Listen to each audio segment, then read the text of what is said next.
எல்லாம் சிவன் செயல் அருள்தரும் கற்பகாம்பாருனாகிய கபாலீஸ்வரர் பெருமான் திருவடிகள் போற்றி போற்றி. ஆனாய நாயனார் திருவடிகள் போற்றி போற்றி. ஐந்தெழுத்து மிகவும் வலிமையுடையது.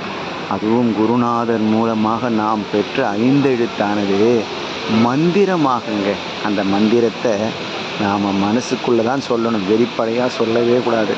நானேயோ தவம் செய்தேன் சிவாய நம என பெற்றேன் சொன்னார் மாணிக்கவாசக பெருமான்.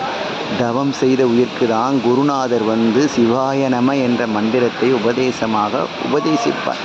அந்த மந்திரம் பெற்ற பிறகு அந்த மந்திரத்தை கண்டிப்பாக மனதிற்குள்ளே தான் சொல்ல வேண்டும். ஆனாய நாயனார் என்ன செஞ்சாங்க தெரியுமா? ஐந்தெழுத்தை குயலின் மூலம் வாசித்தாருங்க. புல்லாங்குயலை கொண்டு ஐந்தெழுத்து இசையை வாசித்தார். அதுவும் எப்படி வாசித்தாராம்? இறைவனுக்கு இசை அமுது கொடுத்தாராங்க. ஐந்தெழுத்து அந்த ஓசையே அமுதாக கொடுத்தார் ஆனாய நாயனார். அதை இறைவன் மகிழ்ந்து ஏற்றுக்கொண்டார்.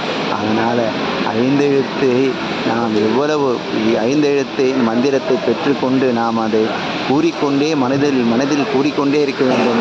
இறைவனை வெளிப்படையாக எப்படி கூற வேண்டும் என்றால், இறைவன் நாமத்தை நமச்சிவாய வாழ்க, நமச்சிவாய வாழ்க, நமச்சிவாய வாழ்க என்று தான் நம்ம வெளிப்படையாக கூறணும்.